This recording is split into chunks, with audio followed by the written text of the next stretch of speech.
Primeira carta escrita por apóstolo Paulo a Timóteo, capítulo 1, versículo 15, 16 e 17. Eu desejo a sua participação na leitura do versículo de número 17.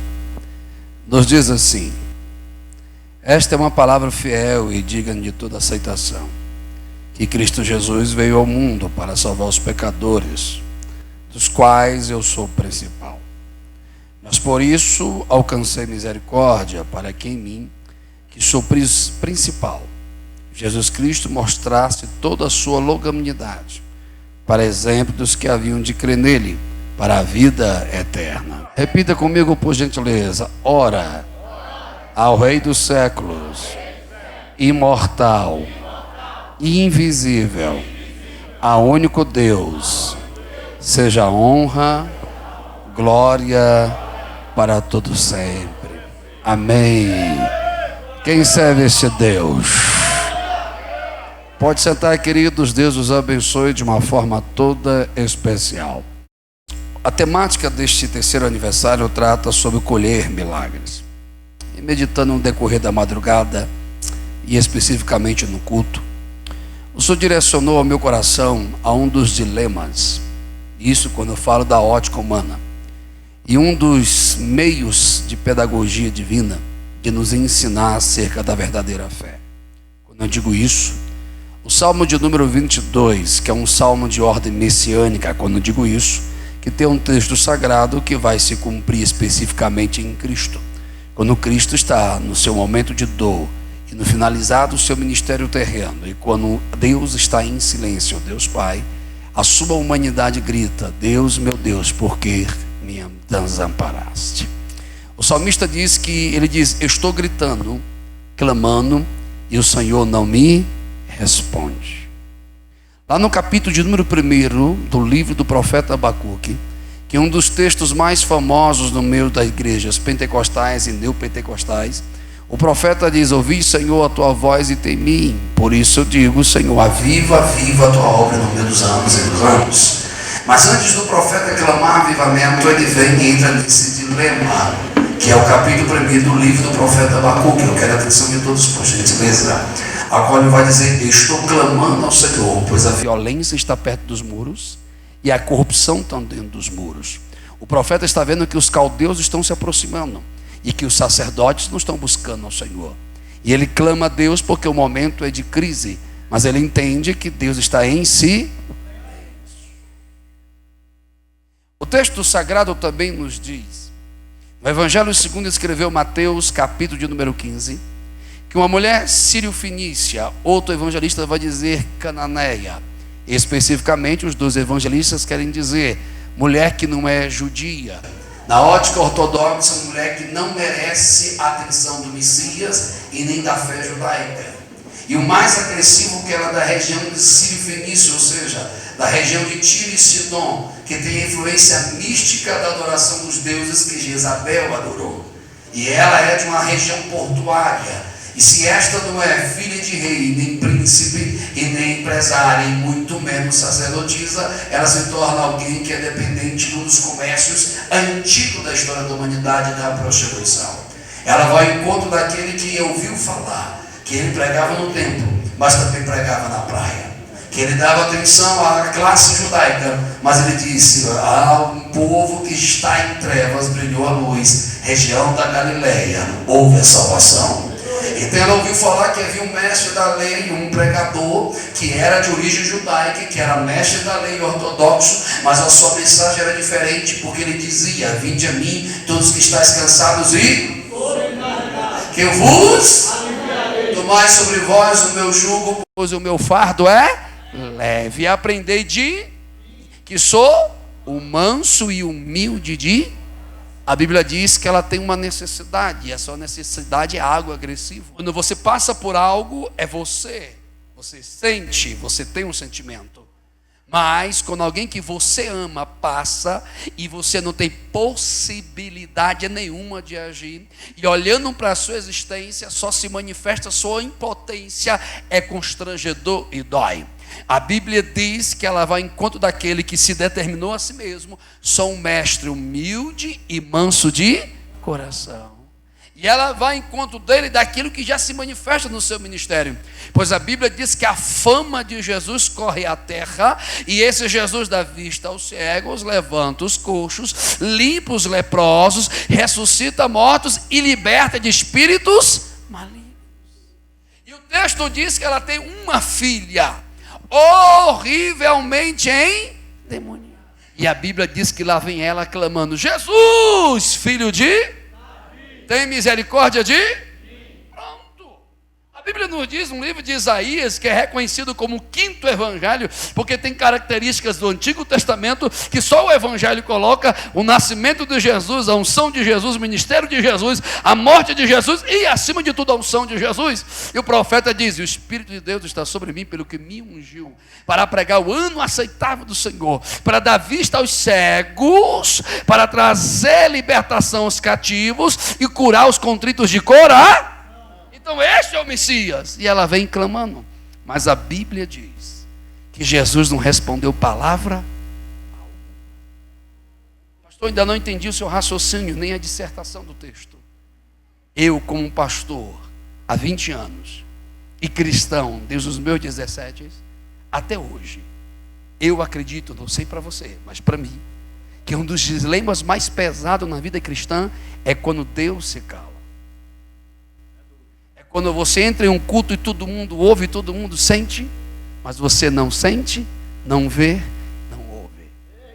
E nós que temos a vertente teológica, arminiana, continuadista, que nós acreditamos na atualidade dos dons, acreditamos que Deus fala através da palavra, acreditamos que Deus fala através do Espírito, e as manifestações dos dons, é constrangedor. Tem alguém acordado ainda? É pesado.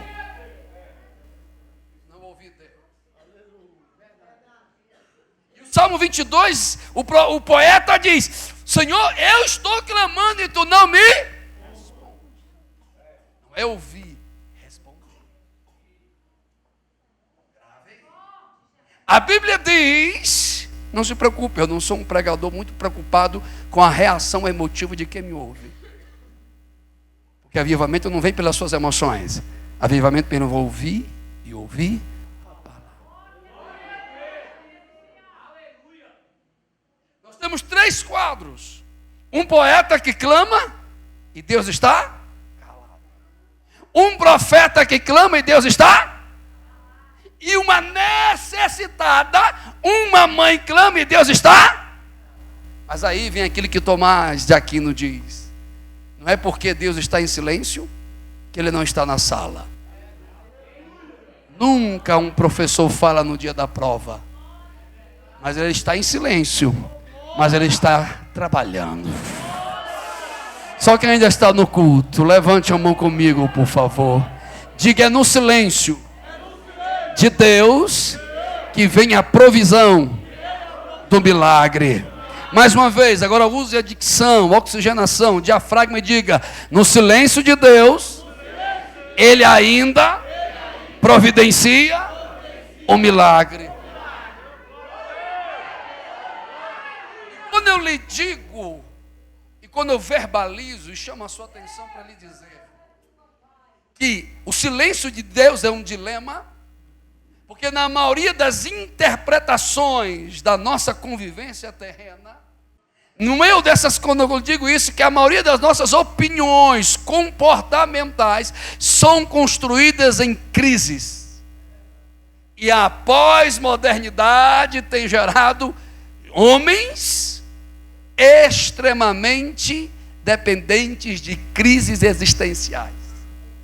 Não sei de onde eu vim, não sei quem eu sou, e não sei para onde.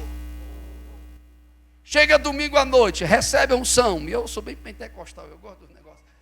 E entra na unção de ninja, e plá, e tá, e vai, e se alegra. Mas quando se depara com os dilemas da sua vida secular, sua vida familiar, sua vida emocional, toda aquela espiritualidade fica no domingo à noite.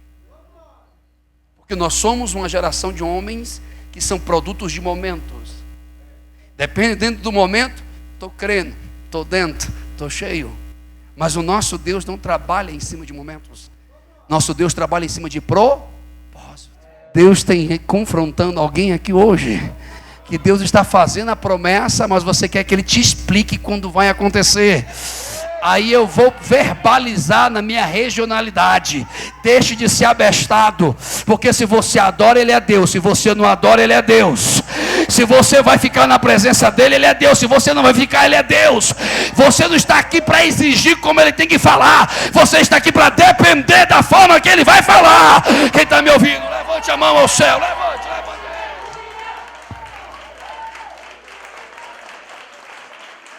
O que você quer pregar, pastor? Esse tema. No silêncio, Deus providencia o... Tem coisas que Ele não precisa falar, Ele faz. Tem coisas que Ele não precisa mostrar, Ele faz. Tem coisas que Ele não precisa abrir uma cartilha para te dizer, vou fazer assim, assim. Ei, nós precisamos tomar cuidado com essa teologia neoliberalista da pós-modernidade que a gente chama de antropocentrismo. Cultos que colocam o homem no centro e Deus ao redor servindo o homem.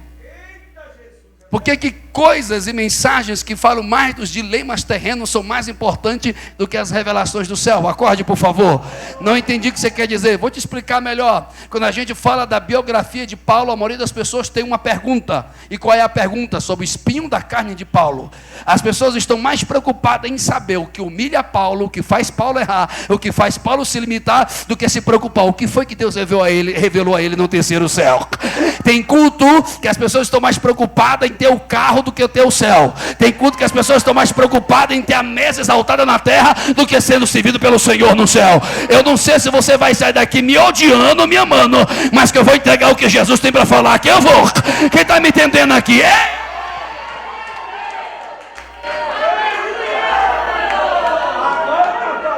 Vou perguntar de novo. Você quer que Deus manifeste o propósito ou que Ele te explique o propósito? Isso é muito doido, velho. É muito louco.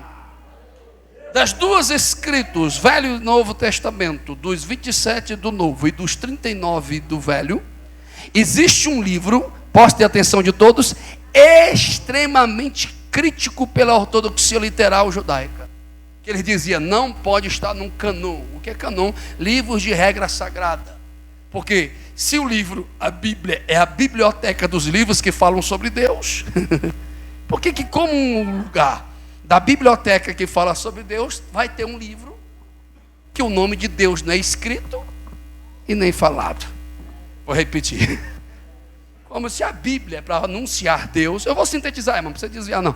Ei, e tem um livro que é histórico, que fala do povo de Deus, mas o nome de Deus não é escrito. Posso continuar? Sim ou não? O livro de Esté, você não vai encontrar o nome de Deus falado, nem nas orações e nem nos cultos judaicos. Só vai contar uma história. Alguém lembra? Uma escrava judia, órfã, que desde o seu nascimento era improvável. Mas no decorrer da história, o propósito foi real. Alguém já acordou? Eu acredito que alguém já acordou. Segundo, alguém que era eunuco, serviçal, se tornou príncipe, e no dia do decreto de morte, foi no dia que ele foi exaltado. Aí que eu acho mais massa, pregadores, que Deus não está preocupado se alguém vai dizer, o nome não está escrito, o nome não é falado, mas quem tem fé é perceptível que o único poder oculto, invisível, que pega uma escrava e faz ser rainha, quem é? Quem é? Deus. O único que trabalha na história, no oculto e no silêncio, mas determina o que vai acontecer à tua vida, quem é? Deus.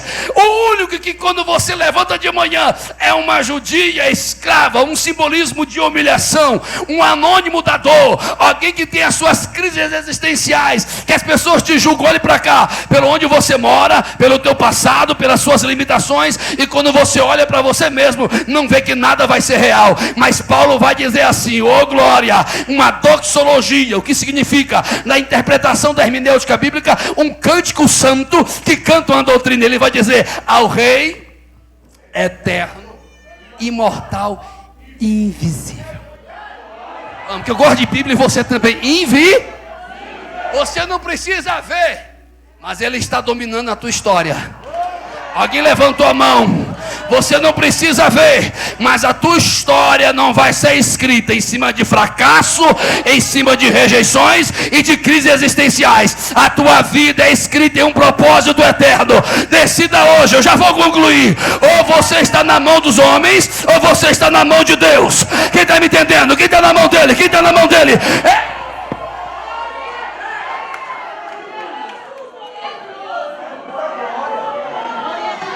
Vou tirar o microfone que eu vou prestar atenção. A pós-modernidade, ela tem três características de uma ordem antropológica. Primeiro, abstrato, momentâneo e superficial. É um comportamento de pessoas que o que é concreto não é valorizado, só o que é abstrato. Por isso que as redes sociais é o maior teatro da hipocrisia emocional. E as pessoas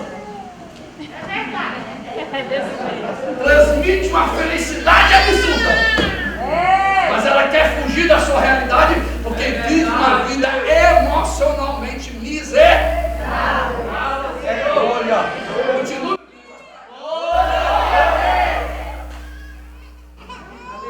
Por que tem muitos seguidores? Porque as pessoas não conseguem seguir a si próprio e tem necessidade de seguir a história dos outros.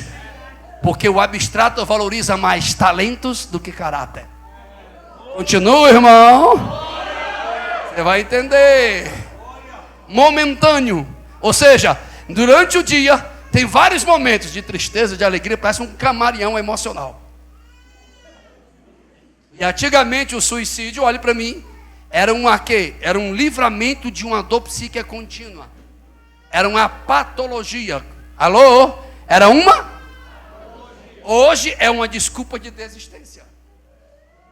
Porque antigamente as pessoas tiravam a vida porque queriam anular a dor psíquica de um trauma e de uma perda. Hoje não, as pessoas estão escrevendo cartas de suicídio. Vou me suicidar porque o meu marido me traiu. Vou me suicidar porque alguém me decepcionou. Ou seja, é uma geração abstrata porque não foi treinado para o dia do fracasso.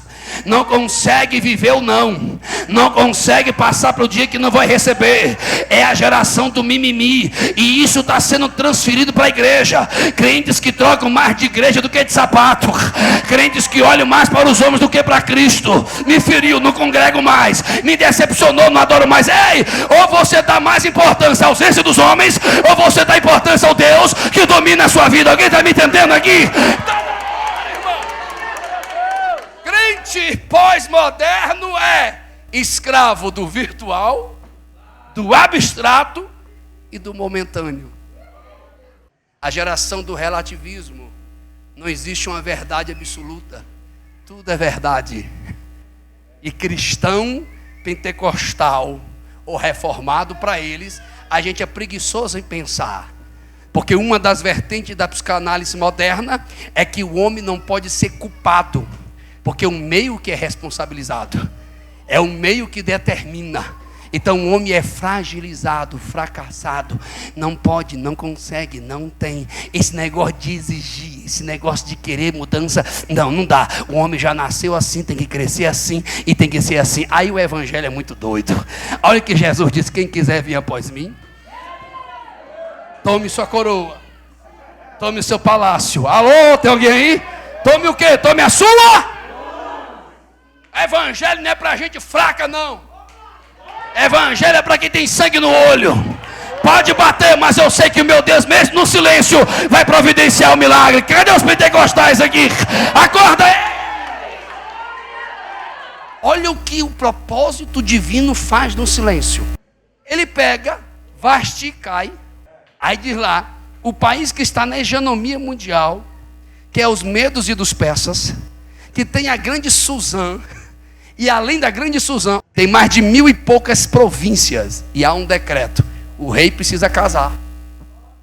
Então, todas as donzelas, de todas as tribos, todas as etnias, de todas as cidades, vai ter que se apresentar diante do rei. Já vou concluir. Vasti era tudo aquilo que a meritocracia da justiça humana determinava. Vasti cai. e abre um cenário. Aí tem alguém que não nasceu para ser, cresceu para não ser. Aleluia. E nunca poderia ser. Improvável. Mas quando Deus está em silêncio, é porque Ele está para o quê? Momentos? Propósito. E Deus, aqui eu estou concluindo, é o maior especialista de pegar quem não tem, quem não é e quem não pode. Aí, irmão, se você não der um glória, eu vou dizer que você está com fome ou está com raiva de mim. Eu amo esse texto que diz assim: e chegando a vez de Esté, ela passou. Todas as outras passaram, mas não ficaram. Mas aquela que não era, aquela que não podia e aquela que não tinha, passou e ficou. Vem comigo. Eu não sei qual é o silêncio que você está vivendo, mas Deus te trouxe hoje para te dizer: eu ainda faço um milagre. E eu não preciso explicar. Alguém está me ouvindo? Alguém está me ouvindo? Levante as duas mãos ao céu. Quem acredita que a tua vida não é um acidente, mas um produto de milagre. Nesta hora que você está adorando, tudo aquilo que os homens queriam destruir, tu e a tua casa vão ter que cair por terra. Porque no silêncio Ele está guardando, no silêncio Ele está ensinando, no silêncio Ele está sustentando, no silêncio Ele está preparando. Pegue na mão de alguém, por favor. Pegue, pois eu tenho que acabar. E diga-te: a tua vida está na mão de Deus. Quem vai escrever é Ele, quem vai fazer é Ele, e quem está operando é Ele. Alguém está me entendendo aqui? Só quem ainda acredita nessa vitória, me dê um sinal. Ale!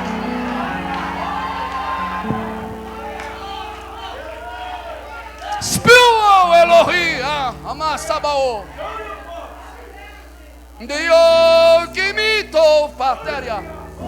Decida hoje como você vai sair daqui: escravo de momentos ou dependente de propósito? O que você é? Produto de momentos ou resultado de um propósito? Quem determina quem você é? O mundo que você vive ou o reino que habita em você?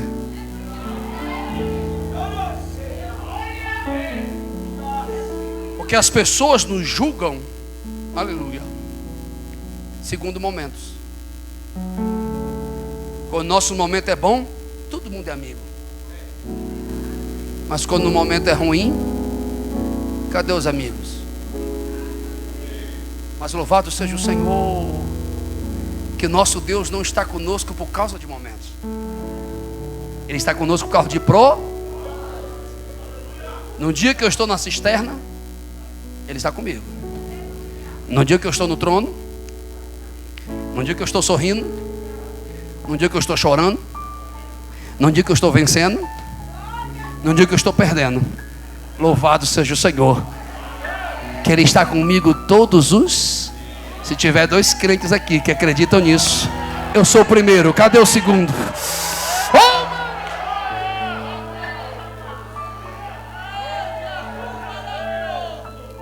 Valorize mais a tua salvação do que os momentos que você passa. Sempre alguém diz: improvável, não tem como. Não entendeu o que eu estou falando? É porque você nunca sentiu os pesos dos seus pecados. Mas eu sou neto de alcoólatra, filho de alcoólatra, neto de uma avó analfabeto, filho de um pai semi-analfabeto, e até os meus 17 anos semi-analfabeto. Orador de uma favela por nome Inferninho. Segundo a antropologia, eu seria mais uma imagem de um comportamento de uma sociedade. Segundo a sociologia, eu seria mais um fenômeno social de uma estatística miserável. Segundo Freud, eu seria o resultado do meu que eu vivia. Então, o meu futuro já foi determinado pelo meu nascimento. Mas, aí, irmão, mesmo discordando do hipercalvinismo, da concepção calvina, eu tenho que concordar com uma coisa que ele diz: Deus é tão soberano Ele foi o primeiro a fazer uma ecografia. Porque o poeta vai dizer: antes que eu fosse formado na madre da minha mãe, o Senhor já me conhecia.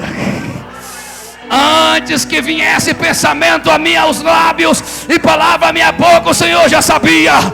Ele sabe o meu sentar, o meu levantar. Ele me conhece por dentro e por fora. Você não está aqui por causa de um acidente. Foi Ele que te trouxe e te diz: a tua história não vai ser sepultada, porque eu ainda estou nessa sala de prova. Quem está me entendendo? Quem está me entendendo?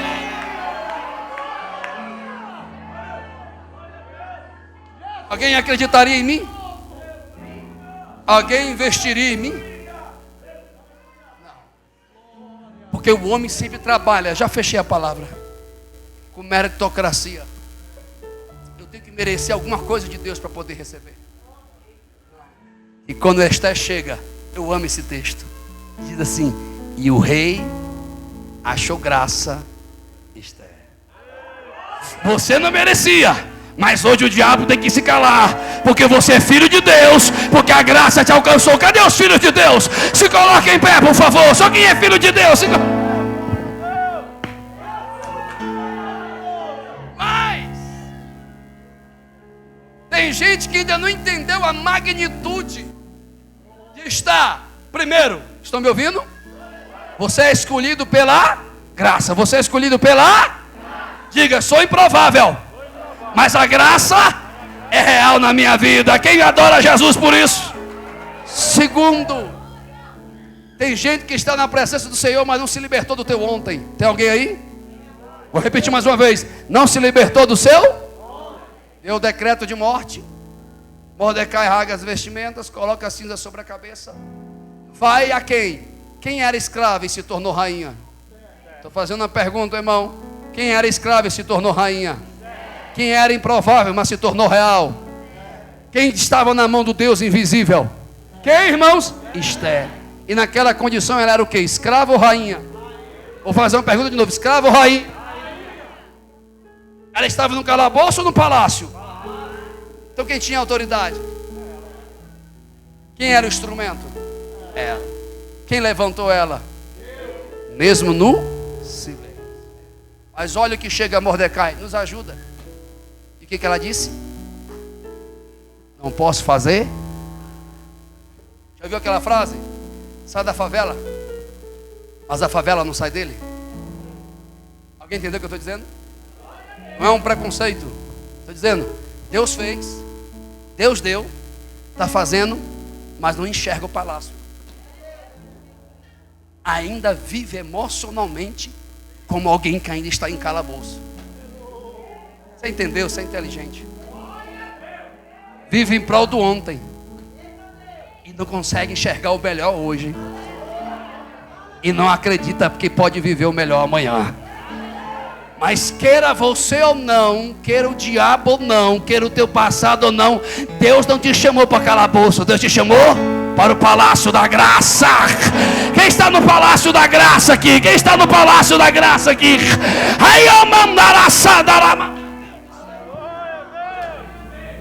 Pare de viver em prol do que passou, do que perdeu, e comece a sonhar que Deus tem o melhor para você. Receba essa profecia. A Bíblia diz que Esther não pediu ser anunciada. Ela foi com ousadia. E o rei olhou para ela aí, irmão. Aí eu dou um sorriso e diz o texto: e o rei achou nela graça. E levantou o cetro. Mas você não entendeu. Você não precisa de lugares. Você não precisa de homens. Você não precisa de títulos para sentir a presença do rei. Você só tem que entender: você não está mais num calabouço, você está no palácio da graça. Entra agora. Aquilo que você não ofereceu em 2 horas de culto, tente oferecer em 2 minutos. Que Ele ainda te batiza, que Ele ainda te renova, que Ele ainda te enche.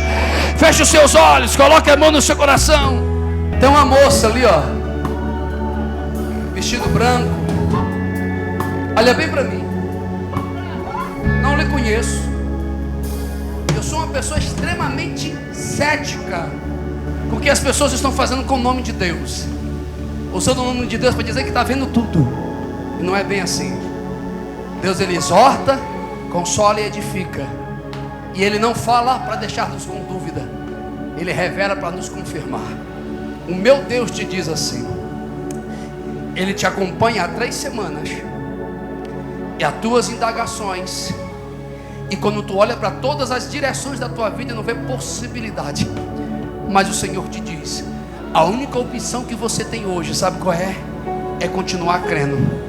Porque esta opressão do cair da tarde, das 16 horas e 36 minutos, que tentou roubar o teu sorriso, vai cair por terra. Porque o Senhor te diz publicamente: eu não abro mão da tua vida. A tua vida me pertence, diz o Senhor dos Exércitos. Quando essa irmã te abraçar, tu não está pedindo ouro, tu não está pedindo prata, tu não está pedindo diploma, tu está pedindo a presença, tu está pedindo o renovo da salvação. E hoje é o dia que Ele vai te abraçar e vai te renovar. Recebe o toque aí. Quem tem Ele? Quem está no palácio da graça? Quem está no palácio da graça? Me ajuda não.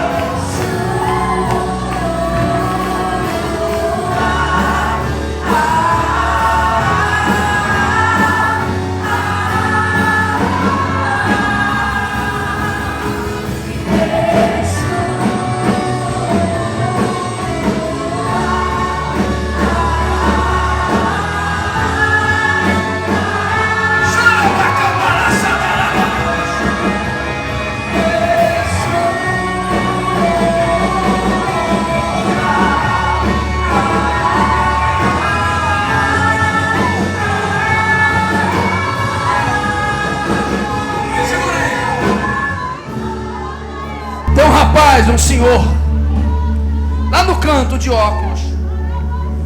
Tem certas coisas na nossa vida que nós entendemos como Deus age, mas tem certas coisas que nós não compreendemos. Porque quando a gente faz o que é errado, poucos estão para nos julgar. Mas quando a gente assume fazer de maneira certa, quantas perseguições vêm. A recompensa que tu tem recebido dos homens são críticas e condenação, mas a recompensa que tu vai receber do teu Deus é justiça.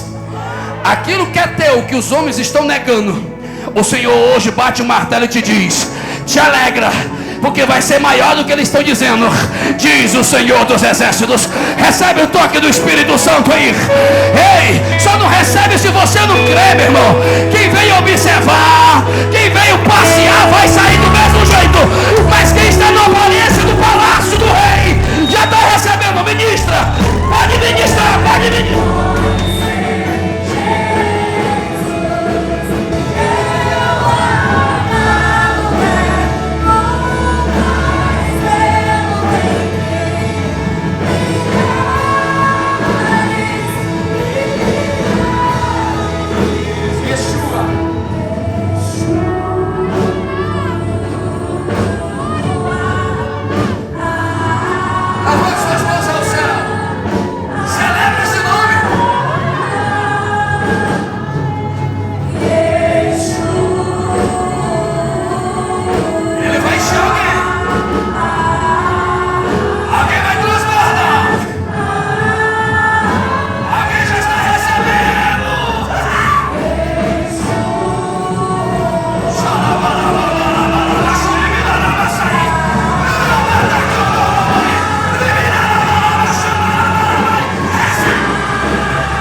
O Senhor tem uma palavra para ti.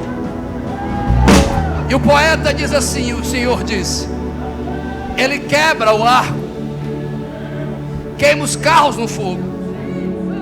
Aquietai-vos e sabeis que eu sou Deus.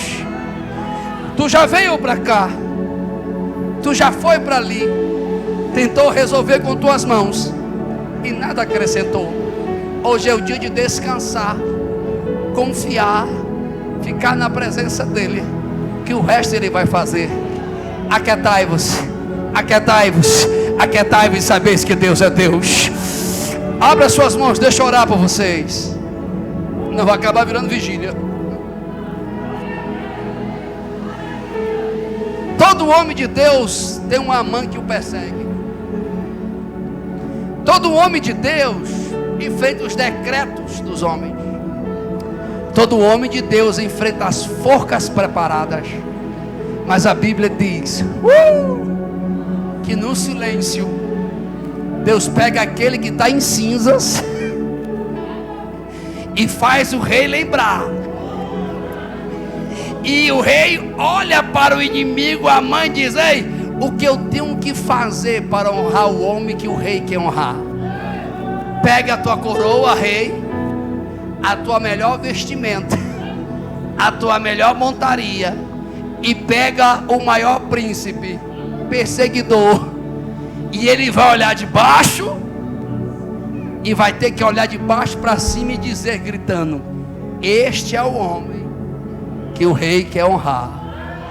Eu não lhe conheço, mas eu sou uma pessoa, pastor ali falou bem sério, sou muito sistemático, mas Deus me trouxe aqui para uma resposta.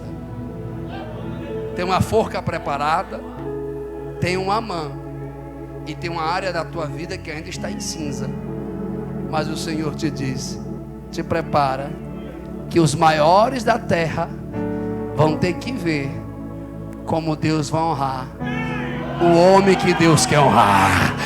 Quem está sentindo essa graça? Quem está recebendo essa graça?